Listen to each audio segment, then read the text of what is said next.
सोलैंड 3 the legend of dragon king के इस episode को शुरू करने से पहले मेरी आप सभी से सिर्फ एक ही रिक्वेस्ट है कि इस वीडियो पे 100 लाइक्स का जो टारगेट है उसे कंप्लीट करवा दें। तो चलिए अपने इस एपिसोड को शुरू करते हैं। इस एपिसोड की शुरुआत में हमें स्टार थिएटर का सीन दिखाया जाता है जहाँ पे ये लोग आ चुके होते हैं और टांगवलिन जो होता है ये सोच रहा होता है कि इस बारी ग्रीन स्केलेटन रिबेलियन का जो टारगेट है वो असल में स्टार थिएटर है और आज हजारों लोग यहाँ पे हैं। और तभी हम देखते हैं कि सभी लोग बता रहे होते हैं कि ये लोग अपनी अपनी पोजीशन पे पहुंच गए हैं, जबकि टांगलिन भी कह देता है कि हाँ ये वाइट 3 भी पोजीशन पे आ चुका है। और आज रात जो स्टार थिएटर में हो रहा है वहाँ पे एक बंदा कहता है कि आज रात की जो परफॉर्मेंस है वो हमारे थिएटर की सबसे पॉपुलर प्ले है, जो कि स्प्लिट आइज ड्यूल हुआ युहा की बैटल है, वो भी ब्लैक ड्रैगन किंग के खिलाफ। और तभी हमें ग्रीन स्केलेटन रिबेलियंस को दिखाया जाता है जो कि एक चैम्बर में से चोरी छिपे यहाँ पे आ रहे होते हैं और अपने ऑपरेशन को शुरू करते हैं। और तभी एक वाइट फाइटर कहता है कि ऑल फाइटर्स तैयार हो जाओ, वो लोग यहाँ पे आ चुके हैं और अटैक की जो लोकेशन है वो थिएटर के नीचे है, तो उनका सफाया कर दो। और जैसे ही कमांड देता है तो हम देखते हैं कि कुछ फाइटर्स आके इन ग्रीन स्केलेटन रिबेलियंस के ऊपर अटैक करने लगते हैं, जबकि जो येलो वाला होता है ये कहता है कि एक हॉस्टाइल को मार दिया गया है और बॉम्ब को भी डिसआर्म कर दिया गया है, लेकिन जो एनिमी के नंबर्स हैं वो अब भी अननोन है। और तभी कोई और बताता है कि उसने 3 हॉस्टाइल्स को मार दिया, जबकि 4 बॉम्ब्स मिले हैं एरिया 4 में और वो डिसआर्म करने के लिए सपोर्ट चाहता है। तो कोई और उन्हें शाबाशी देता है कि बहुत ही अच्छा, इसी तरीके से चौकन्ने रहो।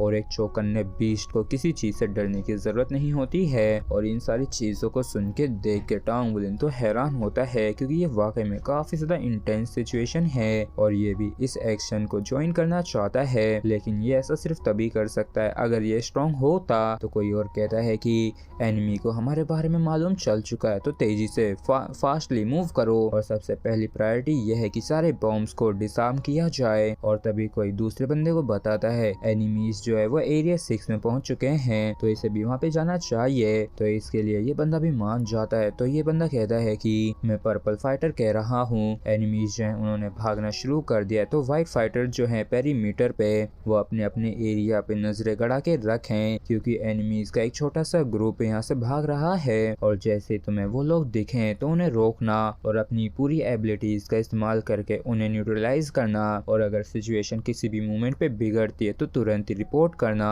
और टांगवलिन भी इन सारी अनाउंसमेंट को सुन रहा होता है और ये भी जान जाता है कि ये लोग आ रहे हैं। और ये डिसाइड करता है कि ये अपनी बैटल आर्मर और गोल्डन ड्रैगन बॉडी को सबसे पहले इस्तेमाल करेगा और अपना पूरा जोर लगा के उनसे लड़ेगा। जबकि सफिन में से एक रिबेलियन कह रहा होता है कि भैंस की टांग, ये तो बैटल सोल होल के कमीने लोग हैं, क्लास 7 स्टेशनरी सोल मिसाइल को फायर करने के लिए तैयार करो, उन सभी को एक साथ यहाँ पे दफनाया जाएगा। और जैसे टांगवलिन एक क्लास 7 स्टेशनरी सोल मिसाइल के बारे में सुनता है तो इसके भी पसीने छूट जाते हैं। जबकि सफ ये जो ग्रीन स्केलेटन रिबेलियन का लीडर होता है ये कहता है कि जल्दी से इसे सेट करो। जबकि टांगवलिन जो होता है इसी बात से परेशान होता है कि अगर एक क्लास 7 स्टेशनरी सोल मिसाइल एक्सप्लोड करती है तो हजारों किलोमीटर का डायमीटर का जो एरिया है उसमें तबाही मच जाएगी, जबकि थिएटर का तो नामो निशान तक नहीं बचेगा। और उस वॉल के ऊपर 4 लोग हैं और उनके लीडर के बैटल आर्मर को देख के साफ साफ पता चल रहा है कि वो एक 2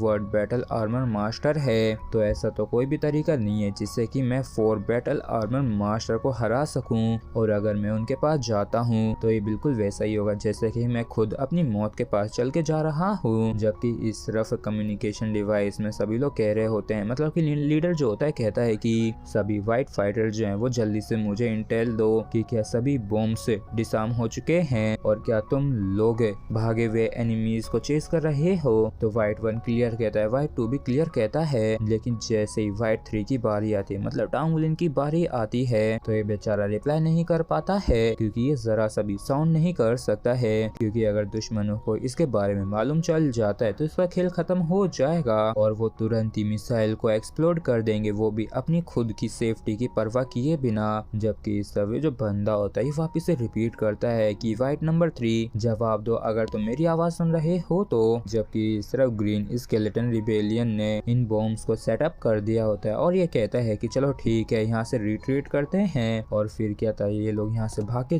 जाने लगते हैं और जैसे ये लोग यहाँ से जाते हैं तो टांगोलिन तुरंत ही कहता है मैं वाइट नंबर 3 बोल रहा हूँ, दुश्मन जो है मेरे एरिया में है और उन्होंने एक क्लास 7 स्टेशनरी सोल मिसाइल को यहाँ पे इंस्टॉल किया है, तो तुरंत ही रिट्रीट करो। और इस चीज को सुन के लीडर भी चौंक जाता है जैसे ये कि स्टेशनरी सोल मिसाइल का सुनता है, जबकि इस तरफ टांगोलिन जो होता है अपनी ब्लू सिल्वर ग्रास का इस्तेमाल करता है इस मिसाइल के ऊपर, सोचता है कि ये जो मिसाइल है ये ज्यादा से ज्यादा 10 सेकंड के अंदर लॉन्च होगी, तो यहाँ पे सिर्फ एक ही रास्ता अब रह गया है कि इस मिसाइल के फायर होने से पहले मैं इसके डायरेक्शन को चेंज कर दूं। और टांगोलिन जो होता है अपनी ब्लू सिल्वर ग्रास का इस्तेमाल करता है इसकी डायरेक्शन को चेंज करने के लिए, लेकिन ये देखता है कि ये तो टच से मस नहीं हो रही है। लेकिन जैसे ये ध्यान से देखता है तो और भी ज्यादा परेशान हो जाता है क्योंकि ये वाकई में काफी बुरी खबर है, क्योंकि एक बारी जो इस मिसाइल की फायरिंग प्रोसेस शुरू हो गई तो अगर उस दौरान इसके साथ जरा से भी छेड़छाड़ की गई तो ये उसकी वजह से खुद को ही उड़ा लेगी। और वाकई में इस चीज की वजह से टांगोलिन के होश उड़े हुए होते हैं। और इसी के साथ ही फ्रेंड्स हमारा एपिसोड जो यहीं पे खत्म होता है। अगर आप लोगों को वीडियो अच्छा लगा तो प्लीज चैनल को सब्सक्राइब और वीडियो को लाइक करना बिल्कुल भी ना भूलें। Thank you.